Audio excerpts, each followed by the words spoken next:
La situation précaire de l'Afrique francophone soulève de nombreuses questions. Pourquoi des pays si riches en matières premières peinent-ils autant à se développer? À qui profite l'argent du pétrole, de l'uranium, du diamant, du bois, des minerais? Comment expliquer la présence permanente de l'armée française dans ces anciennes colonies? Et pour quelles raisons le gouvernement français reçoit-il régulièrement, avec tous les honneurs, des dirigeants africains parvenus au pouvoir par des coups d'État ou des élections truquées? La réponse se trouve en partie dans un système que l'on nomme France-Afrique. Le terme de France-Afrique désigne le système politique et institutionnel ainsi que l'ensemble des réseaux plus ou moins opaques qui permettent à la France de garder la mainmise sur ses anciennes colonies. C'est un système unique au monde. Pourquoi? L'avantage pour la France est économique et politique. La France-Afrique garantit à la France son accès aux matières premières stratégiques, pétrole, uranium, minerais, ainsi qu'aux cultures de rente, coton, bois, plantations agricoles. La France-Afrique permet aussi de préserver des débouchés pour les entreprises françaises. Pendant la guerre froide, ce système a permis de garder l'Afrique dans le camp occidental.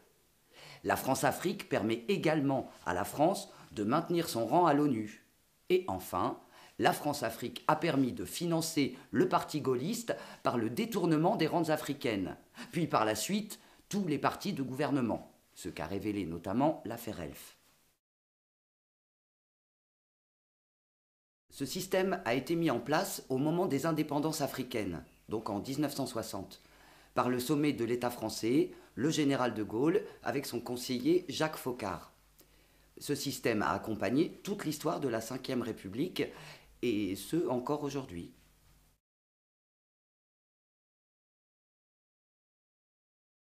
Ce néocolonialisme se traduit par le pillage des matières premières, la corruption, le détournement de l'aide au développement, le soutien aux dictatures et les trafics en tout genre. Il s'opère par ailleurs avec la complicité de nombreux chefs d'État africains, amis de la France. Il s'agit en fait de chefs d'État installés au pouvoir par la France et acquis à ses intérêts. Emmanuel Macron ne s'en est pas caché en avril 2021 lorsqu'il s'est rendu aux funérailles du président tchadien Idriss Déby, saluant la mémoire d'un ami courageux de la France. Il a ensuite adoubé la prise de pouvoir par le fils du dictateur tchadien. Pour maintenir ses amis au pouvoir, tous les moyens sont bons. Élections truquées, coups d'État, assassinats politiques, soutien militaire via des accords de défense secrets. Globalement, la France-Afrique repose sur 3 piliers. La coopération militaire, l'aide publique au développement et le franc CFA.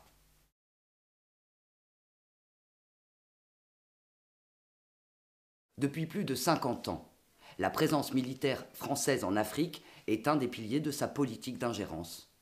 Avec 8700 militaires sur le sol africain, la France intervient régulièrement sous des prétextes allant de l'antiterrorisme, comme au Mali depuis 2013, au soutien à la démocratie, comme en Côte d'Ivoire en 2011.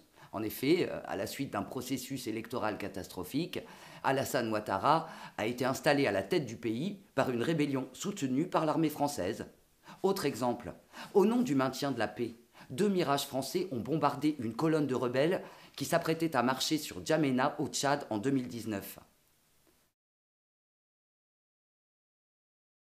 Le deuxième pilier du système France-Afrique, c'est l'aide publique au développement, ce qui représentait 3,6 milliards d'euros pour l'Afrique en 2020. Ce qu'on appelle aide publique au développement, c'est en fait un mélange de prêts d'allègement, de dettes et de dons. Et dans le calcul des dons, la France comptabilise les frais d'accueil des réfugiés en France, le coût des étudiants africains en France, les dépenses visant au rayonnement culturel et à la promotion du français. Bon, en clair, l'aide au développement, c'est un outil de tutelle au service des intérêts de la France et de ses entreprises. Le franc CFA, c'est la monnaie imposée par la France à ses anciennes colonies depuis 1960. Elle est fabriquée en France. Le franc CFA lie 15 pays d'Afrique à la France et les empêche d'être souverains économiquement, tout en permettant à la France de contrôler leur politique monétaire. Le franc CFA, c'est la dernière monnaie coloniale encore utilisée dans le monde. Les conséquences du système France-Afrique sont dramatiques. Dictature, crimes, guerre, pauvreté, migration, pollution se développent sur le continent, tandis que l'impunité des acteurs militaires, économiques, politiques français est garantie, même lorsqu'ils vont jusqu'à se rendre complices de génocide, comme au Rwanda en 1994 lors du génocide des Tutsis.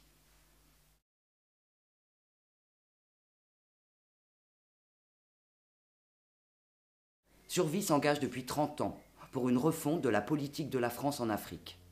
Des associations de la diaspora africaine et de solidarité internationale participent également à ce combat. Ensemble, ils demandent une diplomatie qui soutienne les peuples, le retrait de l'armée française d'Afrique, la fin du pillage et la transparence économique et fiscale, un véritable contrôle parlementaire de la politique étrangère, une justice indépendante et la fin de l'impunité.